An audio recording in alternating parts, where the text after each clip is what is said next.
अब दोनों गढ़ जो रहे नारद के चेहरा की तरफ देख के पीछे को मुंह करके हंस लेता है, लेकिन बताया नहीं। नारद रंगभूमि में पहुंचे तो क्या देखा कि सबसे ऊंचा एक मंच रखा है। उसी मंच पे नारद बैठ गए, ऊपर को गर्दन कर गए। अब इधर उधर नहीं देख रहे, केवल दरवाजे की तरफ देख रहे बस। कब विश्वमोहिनी आए और मेरी गर्दन में जयमाला डाले। थोड़ी देर के बाद में सहेलियों को संग में लेके विश्वमोहिनी जब अरे चली दीनी सो कुमारी जयमाला लेके,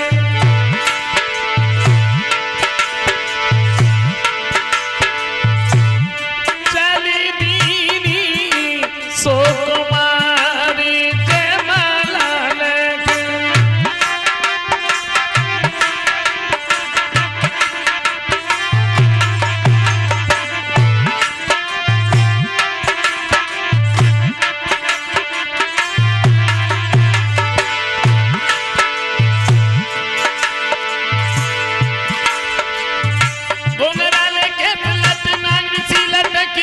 सुंदर छटा छवि चंद्र सी चमकी रही, मृगनी से लेना नहीं सो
से नारद ने जैसे ही देखा है,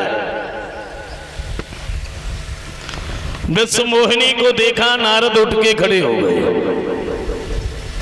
विश्वमोहिनी ने एक नजर नारद के ऊपर डाली, दोबारा झांक के भी नहीं देखा और वे सीधी चली गई। नारद ने जब सोची हमें जब मालूम पड़ रही, हमें देख नहीं पाया। तुरंत ही उठे, सामने वाले मंच पे बैठ गए नारद। उन्होंने फिर नहीं देखा, फिर सीधी चली गई। नारद फिर उठे, फिर सामने वाले मंच पे। अब तो बड़े परेशान। थोड़ी देर के बाद में राजा का भेष रख के वहां विष्णु भगवान ही आ गए। और जैसे ही भगवान को देखा, विश्वमोहिनी ने उन्हीं के गर्दन में जयमाला डाल दी। अरे भैया, नारद ने जब जयमाला पड़ी देखी, नारद उठ के खड़े हो गए और जवाब दिया, नादा लड़की।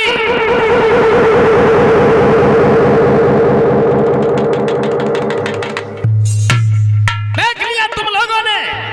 अरे ये लड़की तो बिल्कुल पागल है, किसके गर्दन में जयमाला डाल दी। और पहले मुझे देखो, मेरे स्वरूप को देखो। जयमाला मेरी गर्दन में पड़नी चाहिए। कोई नहीं बोला। भोले बाबा ने जो गढ़ लगाए थे ना, दोनों गढ़ उठ के खड़े हो गए और एक बात कही नारद,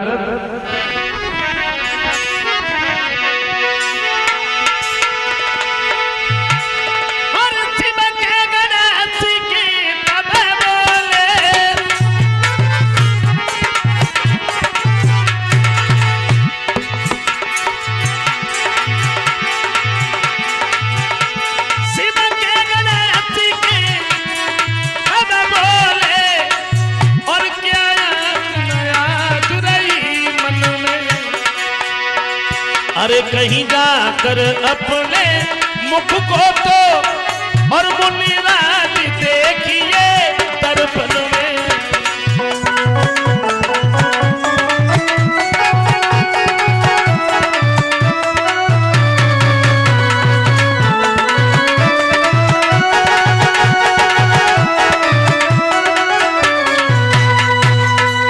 दोनों गढ़ कहने लगे, नारद काज शर्म न लग रही का? नारद बोले तू क्या हमसे ज्यादा सुंदर है? बोले चेहरा तो देखो कैसो बंदर जैसो लैंड उड़ रहे और शादी और करे चले गए। और जैसे ही इतने शब्द सुने सो नारद भागे और तो कुछ भी नहीं मिला। जल भरा हुआ था, वैसे नारद उस जल में झांके तो चेहरा बंदर जैसा। नाना गणों को श्राप दे दिया, मूर्खो तुम मेरी चेहरा की तरफ देख देख करके हंसते रहे, मेरी मजाक उड़ाते रहे और तुमने हमें बताया नहीं, तो हम तुम्हें यह श्राप दे रहे हैं, तुम भूतल पर 3 जन्म तक राक्षस बनोगे। और नारद दोबारा फिर झांके तो जो असली रूप था बस वही रह गया, लेकिन क्रोध हृदय से नहीं गया। भागते हुए नारद विष्णु भगवान के नजदीक पहुंच गए। क्या देखा, एक तरफ लक्ष्मी जी खड़ी हैं, एक तरफ विश्व मोहिनी खड़ी है और बीच में भगवान खड़े। भगवान ने जब नारद को देखो जरा सा मुस्कुरा दिए और एक बात पूछी, कहो नारद आज कुछ ज्यादा ही परेशान मालूम पड़े रहे। आगे तो वैसे लगी थी, अब और ज्यादा लग गई। बोले तुमने हमें कहीं का नहीं छोड़ा और तुम तो किसी का बसा घर देख ही नहीं सकते हो।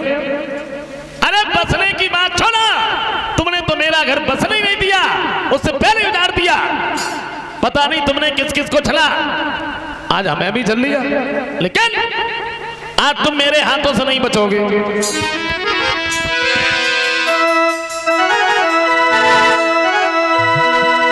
तो कई ऋषि झुंझलाई और तुम कोनी किन लगती भलाई। कई ऋषि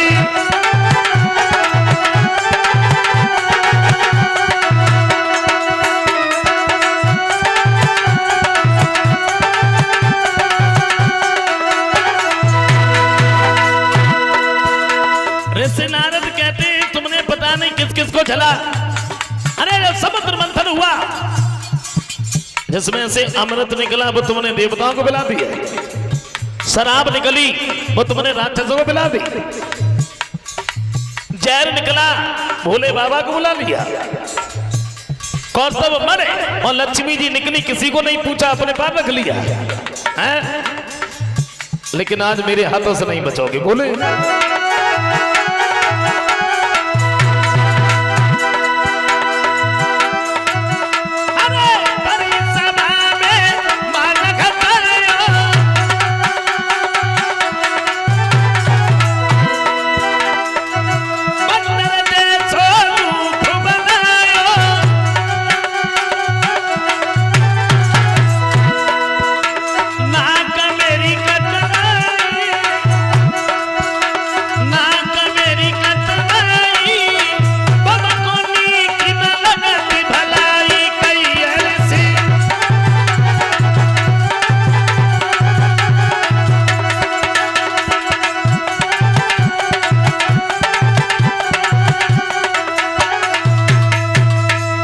से नारद कहते हैं तुमने पता नहीं किस किस को छला और आज तो तुमने हमें भी छल लिया, लेकिन आज मेरे हाथों से नहीं बचोगे।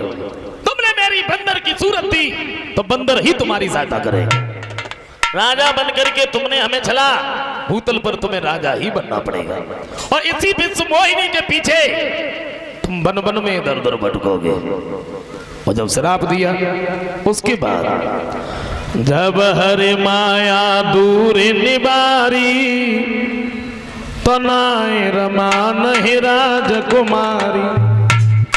भगवान ने जैसे ही अपनी माया दूर हटाई है तो नारद ने क्या देखा, न उस जगह पर लक्ष्मी जी हैं न विश्व मोहिनी है, अकेले भगवान खड़े हैं। एकदम से चरणों पर गिर पड़ी, जवाब दिया प्रभु ये मैंने क्या कर दिया, मैंने तुम्हें श्राप दे दिया, मेरा श्राप झूठा हो जाए, मैं शादी करना चाहता था। वो नाटी ना मेरे हृदय में विचार बन कैसे गए, मैं तो बाल ब्रह्मचारी हूँ। भगवान कहते हैं देखो नारद तुम्हें अभिमान हो गया था और तुम्हारा अभिमान दूर करने के लिए हमने ये लीला रची। कोई बात नहीं, तुमने हमें श्राप दिया है तो भूतल पर जरूर जाएंगे, राजा हम जरूर बनेंगे। जवाब दिया प्रभु हमें जो पाप लग गया है छुटकारा कैसे पाएं। तो भगवान कहते हैं देखो भोले बाबा के भक्त हमें बड़े प्रिय हैं और तुम ऐसा करो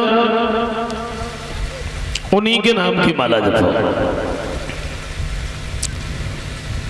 ऋषि नारद दोबारा तपस्या करने के लिए चले जाते हैं। इधर आइए गौर करते हैं, उसी जगह पर भगवान श्री राम का अवतार हुआ। ऋषि नारद ने नारायण भगवान को श्राप दिया। अल्प काल में ही चारों भाई विद्या को ग्रहण कर लेते हैं। प्रभु राम के अवतार के 12 वर्ष के बाद में विश्वामित्र जी चले आजमगढ़ से और महाराज दशरथ के नजदीक आए। गौर करते हैं, लेकिन एक छोटा सा कीर्तन बोल लेते हैं, फिर आगे की कथा श्रवण करते हैं।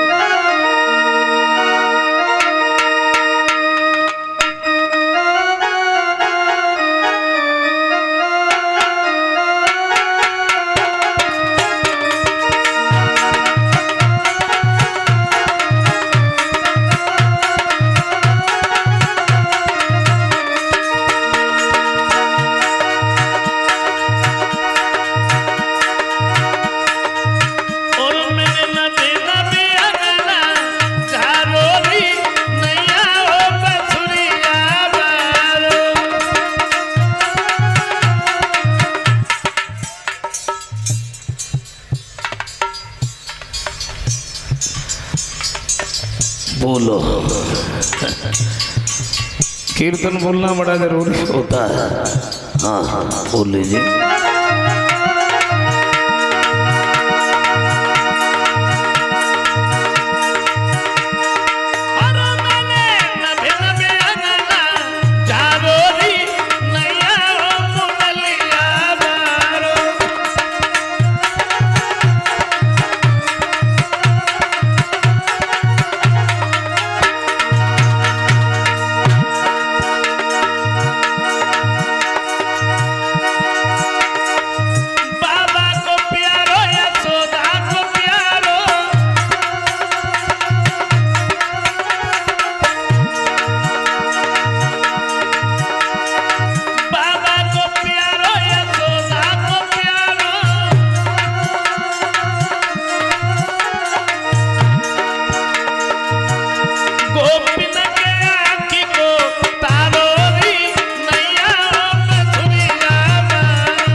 महाराज दशरथ के पास में जब बैठे हैं बड़ा सम्मान किया। श्री सुखदेव जी समझाते हैं महाराज दशरथ ने पूछा गुरुदेव कैसे आना हुआ? बोले देखो राक्षस हमें यज्ञ नहीं करने देते हैं, इसलिए हम तुम्हारे लड़का राम और लक्ष्मण को लेने आए। दशरथ कहते महाराज सच बता, चौथे पन में मैंने बच्चों की सूरत देखी है और राम और लक्ष्मण के बिना मैं नहीं रह सकता, आप कुछ और बताइए, ले जाइए। बोले नहीं, यज्ञ करने के बाद में हम तुम्हारे बच्चों को तुम्हारे पास में भेज देंगे।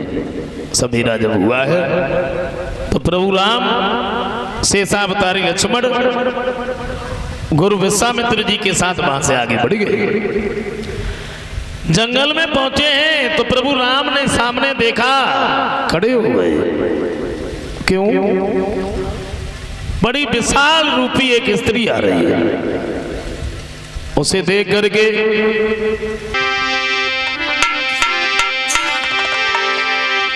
कौशिक बोले देखो राघव और पापिनी ताड़िका आई रही है।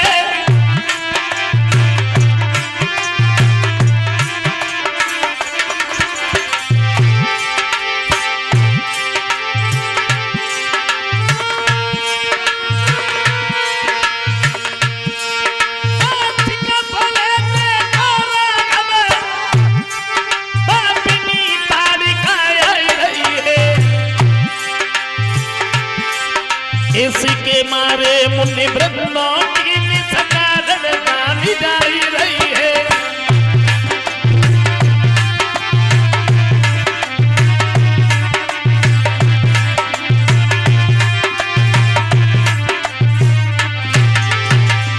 जवाब दिया बेटा, ये ताड़िका है और ताड़िका दीन दुखियों की आत्मा को बहुत सताती है, इसलिए ऐसा करो तुम इसका वध कर दो। प्रभु राम कहते हैं गुरुजी आप कह रहे हो ये अबला है, क्या हम इसे मार दें? बोले बेटा ये पापनी है, पापी को मारने में कोई पाप नहीं होता, तुमने नहीं मारा तो हमारे तुम्हारे पास आ रहे हैं।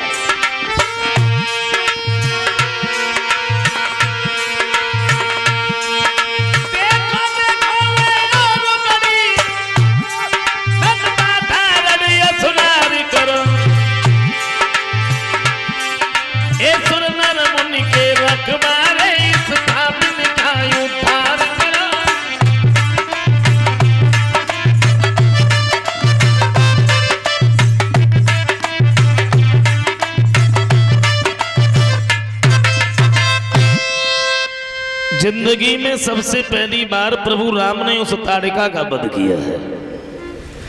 ये वहां से आगे बढ़ गए, गुरु जी के आश्रम पर जब पहुंचे हैं, रात को दोनों भाई उसी जगह पर रुके हैं। सवेरा जब हुआ है तो विश्वामित्र जी ने यज्ञ किया। राक्षस यज्ञ तो करने ही नहीं देते थे। श्री राम शेषावतारी लक्ष्मण हाथ में धनुष बाण को लेके खड़े, स्वाहा स्वाहा की जैसे ही ध्वनि हुई, अनेकों राक्षस निकल निकल करके भागे। लेकिन हुआ क्या?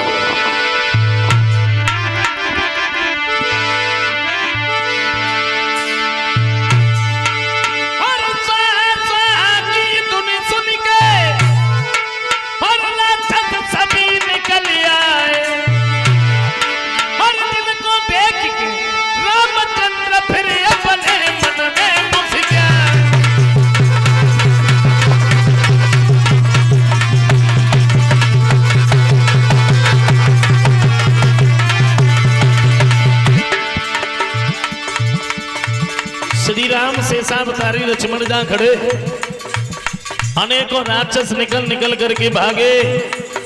लेकिन हुआ क्या?